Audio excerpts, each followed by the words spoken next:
अस्सलाम वालेकुम नाज़रीन, कैसे हैं आप सब। उम्मीद करता हूँ खैरियत से होंगे। माई सेल्फ मोहम्मद फ़रीद फ़खर, आप देख रहे हैं farming with Fakhar YouTube channel. तो दोस्तों, आज हम बात करेंगे कि गंदम के अंदर सल्फ़र के इस्तेमाल के हवाले से कि गंदम को कितना सल्फ़र ज़रूरी होता है और सल्फ़र इस्तेमाल करना हो तो कौन सा करना चाहिए और सल्फ़र इस्तेमाल करने का सही तरीका क्या है। जहाँ तक कि गंदम की फसल को में कितना सल्फ़र ज़रूरी है, तो हम सल्फ़र की रिक्वायरमेंट्स यानी ज़रूरत के मुताबिक की बुनियाद पर फसलात के 3 ग्रुप्स बना लेते हैं। एक ऐसा ग्रुप बना लेते हैं जिसे सबसे ज़्यादा मकदार में सल्फ़र की ज़रूरत होती है, और दूसरा ग्रुप ऐसा ग्रुप बनाते हैं जिसे दरमियानी मकदार में सल्फ़र की ज़रूरत होती है।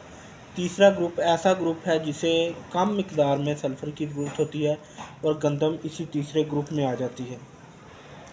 अब अगर मैं बात करूं गंदम में सल्फ़र के इस्तेमाल के हवाले से, तो आप गंदम की एक फ़सल के अंदर तकरीबन 4 से 6 किलोग्राम तक सल्फ़र इस्तेमाल कर सकते हैं, तो ये इसके लिए काफ़ी है। वैसे मैं आपको इधर बताता चलूँ कि हवा के अंदर सल्फ़र कंटेनिंग गैसें भी मौजूद होती हैं, और जब बारिशें होती हैं तो तकरीबन 1 साल के अंदर, 1 एकड़ की बात कर रहा हूँ, 1 साल के अंदर 1 एकड़ में 4 से 6 किलोग्राम तक सल्फ़र जो है वो हवा में मौजूद सल्फ़र कंटेनिंग गैसों की वजह से सल्फ़र जो है वो बन जाता है। तो इसी तरह और भी बहुत से कुदरती अवामल हैं जिनके ज़रिए आपकी फसलात में सल्फ़र जो है वो ख़ुद ब खुद बनता रहता है, जैसा कि नहरी पानी हो गया, बारिशें मैंने आपको बता दी हैं, हवाओं में गैसें मौजूद होती हैं, उनकी वजह से बनता है। और जो रेतली ज़मीनें होती हैं, यानी कि रेतली या बहुत कम मैरा ज़मीनें, उनमें सल्फ़र की इतनी ज़्यादा ज़रूरत नहीं होती, उनमें सल्फ़र पहले से मौजूद होता है। और जो ज़मीनें बहुत पक्की महरा ज़मीनें होती हैं, उनमें सल्फ़र की बहुत ज़्यादा ज़रूरत होती है, या वो ज़मीनें जहाँ ट्यूबवेल का पानी का इस्तेमाल हो रहा है, वहाँ भी सल्फ़र की ज़रूरत होती है। सल्फ़र देखें, सल्फ़र एक फफूंद का ज़हर है, ठीक है। ये फफूंदी से लगने वाली बीमारियों से आपकी फ़सल को बचाता है। और दूसरा इसका काम जो है वो ये है कि आप फसलों में खादें इस्तेमाल करते हैं, ठीक है। खादें जो आप इस्तेमाल करते हैं वो जो आपका यूरिया है वो अगर आप ऐसे ही इस्तेमाल करते हैं नाइट्रोजनी खाद, तो वो 8 दिन अपना असर दिखाती है, उसके बाद ज़ाया हो जाती है, ख़त्म हो जाती है।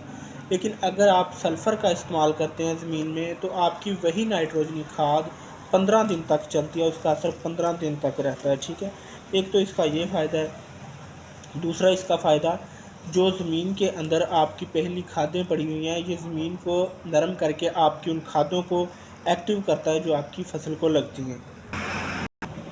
अब ज़मीन की पीएच की बात करें तो कुछ अगर आपकी ज़मीन की जो पीएच है वो 8.0 या 8 या 8.2 तक है, तो ठीक है, उसमें सल्फ़र की इतनी ज़्यादा ज़रूरत नहीं है। लेकिन अगर आपकी ज़मीन की पीएच जो है वो 8.2 से ऊपर है, 3, 4, 5, तो वहाँ सल्फ़र की बहुत ज़्यादा ज़रूरत है, वहाँ आपको सल्फ़र का इस्तेमाल लाजमी से करना चाहिए। और अब बात करते हैं कि हमें कौन सा सल्फ़र इस्तेमाल करना चाहिए और किस तरीके से इस्तेमाल करना चाहिए। तो दोस्तों, एक तो ये वाला सल्फ़र है जो 80% में मौजूद है। ये आपको अक्सर ज़्यादा लोग इस्तेमाल करते हैं, क्योंकि ये आप इसका ऊपर अगर किसी वजह से स्प्रे करना चाहें तो भी कर सकते हैं, लेकिन फ्लडिंग में ये पहले ही सल्फ़ेट फ़ॉर्म में होता है, फ़ौरन ही आपके पौधे को जो असर करना शुरू कर देता है, ठीक है। लेकिन एक सल्फ़र होता है 90% वाला, यानी कि 90% वाला, वो आपने कभी भी फसल काश्त करने के बाद नहीं डालना। उसके डालने का जो वक्त होता है वो फसल की काश्त के दौरान ज़मीन के अंदर ही डालना पड़ता है, जैसे आप फास्फोरस खादों का इस्तेमाल करते हैं। क्योंकि 90% वाला जो सल्फ़र है वो सल्फ़र की, उसने सल्फ़र से सल्फ़ेट की फॉर्म में चेंज होना होता है, देन आपकी फसलों को लगता है, ठीक है। तो आपने जो 90% वाला सल्फ़र है उसको ज़मीन की तैयारी के दौरान ज़मीन के अंदर 10 से 15 केजी फ़ी एकड़ इस्तेमाल करना है। तो दोस्तों, ये था हमारा आज का टॉपिक कि सल्फ़र का इस्तेमाल कब, कैसे और कहाँ करना है। तो बाकी अगर किसी दोस्त का सल्फ़र से रिलेटेड कोई क्वेश्चन हो, कोई सवाल हो जिसे किसी बात की समझ ना आई हो, तो वो कमेंट में पूछ सकता है, उसे इंशाल्लाह जवाब दिया जाएगा।